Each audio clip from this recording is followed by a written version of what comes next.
भगवान कृष्ण मुस्कुराते हुए बोले, क्यों दूं? गंधारी बोले, मैं बोल रही हूं। भगवान कृष्ण बोले कि मैं साथ नहीं दे सकता, नहीं दे सकता। दुर्योधन के साथ अधर्म है, दुर्योधन के साथ अन्याय और पाप है। मैं जदुवंशी कभी अधर्म, अन्याय और पाप का साथ नहीं दे सकता।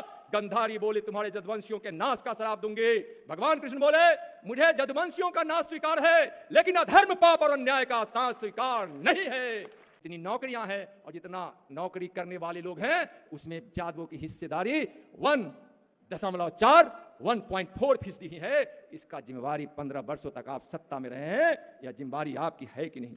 यादव जाति में अशिक्षित लोगों की तादाद सबसे ज्यादा है। कृष्ण भगवान की जय जय श्री कृष्ण, जय जय श्री कृष्ण।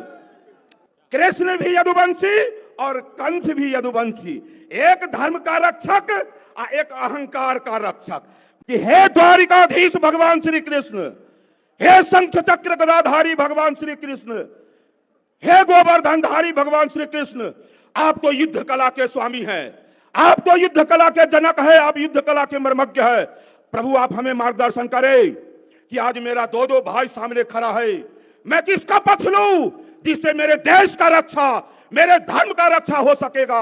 आज भगवान कृष्ण के वंशज जो अपनी बांसुरी से प्रेम की वो विचारधारा को बहाते हैं, जो सामाजिक समरसता को लाते हैं, वही भगवान विष्णु के भी अंश हैं। और उन्हीं का अंश भगवान राम भी मर्यादा के पालन के पाठ को पढ़ाते हैं। और उन्हीं के अंश भगवान परशुराम भी सुशासन का, अत्याचार, व्यभिचार, दुराचार, भ्रष्टाचार से मुक्ति का भी पाठ पढ़ाते हैं। एक ही भगवान विष्णु जो सत्य सनातन है, और सनातन के वंशजों आज विचारना होगा सबको कि जब जब इस राष्ट्र को गुलाम बना, 1000 वर्ष की गुलामी हो, हमेशा समाज को जाति में बांटा। जब जब हिंदू सनातन जाति में बंटा है, राष्ट्र कमजोर हुआ है। और जब भी राष्ट्र कमजोर हुआ है, अत्याचारी, दुराचारी, व्यभिचारी, भ्रष्टाचारी शासन किया है।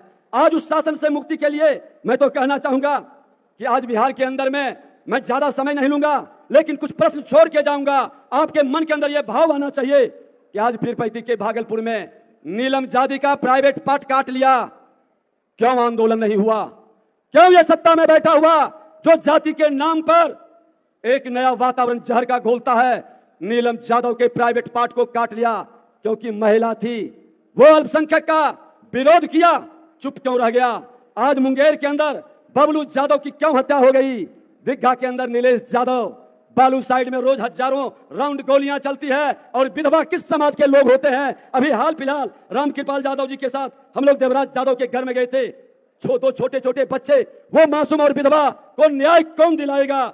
आज विमल यादव हो, अररिया के अंदर नंद किशोर यादव दरोगा की हत्या करने वाला, ये महागठबंधन सरकार के अंदर आज मनोज यादव की हत्या करने वाला, आज शिक्षक का, पत्रकार का, क्यों उस समाज की हत्या हो रही है? ये सरकार में बैठे लोग क्यों जवाब नहीं देता है? नेता प्रतिपक्ष के नाते आज दर्जनों जगह मैं जब जाता हूं तो कहता है कि न्याय की उम्मीद करते हैं। ये न्याय तभी मिलेगा जब भगवान कृष्ण के वंशज हर इंसान का, हर शराफत का, हर मानव के आंसू पोंछने के लिए ईमानदारी के साथ पापी, दुराचारी, व्यभिचारी, अत्याचारी से समाज को मुक्त कराएंगे। बिहार के अंदर बदलाव लाएंगे, अपराध, भ्रष्टाचार से मुक्त हम बिहार बनाएंगे। और आज सौभाग्य है 21वीं सदी के भारत में देश के प्रधानमंत्री नरेंद्र मोदी जी ने न जाति देखा, न धर्म से देखा, न क्षेत्र देखा, न भाषा देखी। उन्होंने तो साफ कहा सबका साथ, सबका विकास करना है, नया भारत बनाना है, विश्व गुरु भारत को बनाना है, हर प्रतिभा को आगे बढ़ाना है, सबका सम्मान और स्वाभिमान की रक्षा के साथ हमको आगे बढ़ना है। एक नए बिहार का, जो बिहार देश का नेतृत्व करता था, आज बिहार कलंकित क्यों हो रहा है? बिहार को बदनाम कौन कर रहा है? हमारी आपकी सब बिहारी का प्रतिष्ठा कौन गिरा रहा है? उससे हम मुक्ति कैसे पाएंगे? हर समाज के अच्छे लोगों की एक बड़ी जमात है, उस समाज को नेतृत्व करने का, उस समाज को आगे बढ़ने का, हर का सपना साकार होने का कोई पार्टी है तो वो भारतीय जनता पार्टी है। भारतीय जनता पार्टी में आपका कोई भी सपना साकार हो सकता है, लेकिन जो सत्ता में बैठा हुआ लोग है वह व्यक्ति और एक वंश का आगे नहीं बढ़ सकता। इसलिए हम कहेंगे कि सब लोग मिलकर के एक बार प्रेम से नारा लगाएं और नरेंद्र मोदी जी के उस महामंत्र को हर घर तक पहुंचाएं कि सबका साथ, सबका विकास। तो जोरदार नारा, सबका साथ, सबका साथ, सबका साथ। फिर इस बार मोदी सरकार, फिर इस बार, फिर इस बार। भारत माता की, भारत माता की, भगवान कृष्ण की जय। जय सिया राम। मैं भगवान कृष्ण के वंश जदवंश में पैदा लेने वाला नित्यानंद राय, भगवान श्री राम का भक्त, हमारे आराध्य शिव देवों के देव महादेव नरेंद्र मोदी का सिपाही और भारतीय जनता पार्टी का कार्यकर्ता हृदय से आप सबों को नमन करता हूं, प्रणाम करता हूं। लेकिन उस जगह को छोड़ने का मन आपने बनाया है। जातिवाद की व्यवस्था ने एक ऐसी पहाड़ खड़ी कर दी है जिसको तोड़ने की आवश्यकता है। जातीय बंधन से मुक्त होने की आवश्यकता है। जनसंघ में जदवंशी थे, भाजपा में आप आइए। भगवान कृष्ण का सपना पूरा अगर इस कलयुग में कोई कर सकता है तो नरेंद्र मोदी और भारतीय जनता पार्टी ही कर सकती है। आज भारी सभा में द्रौपदी का चीरहरण हुआ। बिहार विधानसभा में द्रौपदी के लिए, हमारी मां बहन के लिए नीतीश कुमार जी ने जो व्यवहार किया, जो शब्दों का उपयोग किया, जो काम किया, वह द्रौपदी के चीरहरण जैसा है। तेजस्वी जी, मैं आपसे पूछना चाहता हूं, थोड़ा भी आपको यह गर्व होता कि हम भगवान कृष्ण के वंश में जन्म लिए हैं तो नीतीश का हाथ थाम कर बोलते, रुक जाओ नीतीश, द्रौपदी का चीरहरण नहीं होने देगा। लेकिन आपने क्या किया? उस दुशासन का साथ दिया। उस दुशासन का साथ देकर आपने बड़ा पाप किया है, बड़ा पाप किया है। बिहार और देश का जदवंशी, दुनिया का जदवंशी आपको माफ नहीं कर सकता। मैं गंधारी संवाद और कृष्ण के संवाद का मैं चर्चा थोड़ा करना चाहूंगा। महाभारत की लड़ाई तय हो गई थी। कृष्ण को गंधारी बुलाकर बोली, सुनो कृष्ण, दुर्योधन का साथ दो। भगवान कृष्ण मुस्कुराते हुए बोले, क्यों दो? गंधारी बोले, मैं बोल रही हूं। भगवान कृष्ण बोले कि मैं साथ नहीं दे सकता। दुर्योधन के साथ अधर्म है, दुर्योधन के साथ अन्याय और पाप है। मैं जदवंशी कभी अधर्म, अन्याय और पाप का साथ नहीं दे सकता। गंधारी बोले, तुम्हारे जदवंशियों के नाश का श्राप दूंगी।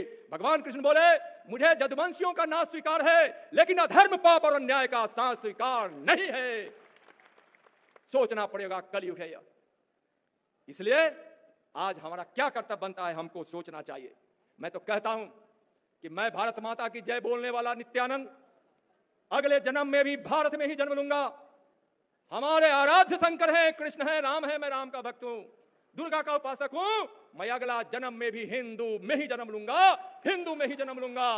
और मैं गौ माता की रक्षा का व्रत लिया हूं और जीवन उसमें समर्पित किया हूं बचपन से लेकर अभी तक। इसलिए अगला जन्म भी मैं जदवंश में ही जन्म लूंगा और किसी ग्वाला और ग्वालिन के घर आंगन में ही जन्म लूंगा। नीतीश जी, आप सोचिए, कसाई खाना खोलवाइए। भारतीय जनता पार्टी की सरकार बिहार में बनेगी, उसका पहला निर्णय होगा गौ हत्या पर प्रतिबंध लगेगा। हम तो प्रेम के पुजारी हैं। कहा गया है, शेष महेश गणेश दिनेश, शेष गणेश महेश दिनेश सुरेश ही जाहि निरंतर गावे, जाहि अनादि अनंत अखंड अभेद सुवेद बतावे। नारद के सुख व्यास रटे, पचिहारी तौ पुनि पार न पावे। ताही अहिर की छोहरिया छछिया भरी छाछ पर नाच नचावे। अरे हम तो कृष्ण के वंशज, प्रेम के पुजारी हैं। जहां कोई जदवंशी खड़ा होता है, रक्षा वहां होती है। लेकिन पड़े 15 वर्षों में लालू जी, मैं आपसे कहना चाहता हूं, जदवंशियों को आपने भय का प्रतीक बनाने का कोशिश किया है। लेकिन आज इस गोवर्धन पूजा पर हम लोगों को आश्वासन देना चाहते हैं कि नरेंद्र मोदी के प्रेरणा और नेतृत्व में हम सब भी सभी समाज के साथ मिलकर आज इस भारत के निर्माण के लिए, भारत की शांति और सुरक्षा के लिए हम सब आगे आएंगे। लालू जी से एक सवाल और मैं करना चाहता हूं। श्रीमान लालू जी, आप बताइए, जब आप जेल गए वह कौन सा समय था? जरा गौर से सुनिएगा भाइयों। जनवरी 1996 जब चारा घोटाला उजागर हुआ तो प्रधानमंत्री पीवी नरसिम्हा राव थे। मार्च 1996 सीबीआई जांच को सौंपी गई, उस समय भी पीवी नरसिम्हा राव प्रधानमंत्री थे। 1997 में सीबीआई द्वारा जब चार्जशीट किया गया तो आपके द्वारा बनाए गए देवगौड़ा, आपने मुलायम सिंह यादव को नहीं बनने दिया, देवगौड़ा को बनाए। उस समय आप पर चार्जशीट हुआ है। 1997 में जब इस मामले की सुनवाई हुई, उस समय आई के गुजराल थे, आपके बनाए हुए प्रधानमंत्री थे। और 2013 में जब आपको सजा सुनाई गई, उस समय भी मनमोहन सिंह सरकार में थे, जिसमें आप सम्मिलित थे। आप जिसके साथ गए थे, उसने आपके साथ क्या किया? कलयुग है, जो जैसा करेगा इसी जन्म में उसको फल भोगना पड़ेगा। एक सवाल और करना चाहता हूं। लालू जी, जब आप जेल जाने लगे तो राबड़ी जी को ही क्यों मुख्यमंत्री बनाए? क्यों नहीं किसी ग्वाला ग्वालिन को ही बेटी को बना देते? जगता बाबू को भी बना देते, किसी को भी, रामचंद्र पूर्वे जी को बना देते, किसी और को बना देते। और नहीं, यादव कुल से ही बनाना था तो आपने क्यों नहीं हुकुमदेव नारायण यादव जी को बनाया उस समय, जिस समय पहले की बात मैं कर रहा हूं? क्यों नहीं अपने गुरु रंजन यादव जी को सीएम बनाए? क्यों नहीं महावीर यादव और गजेंद्र हिमांशु जी को बनाए? क्यों नहीं सोनाधारी बाबू को बनाए? क्यों नहीं गणेश बाबू को बनाए? क्यों नहीं देवेंद्र यादव को बनाए?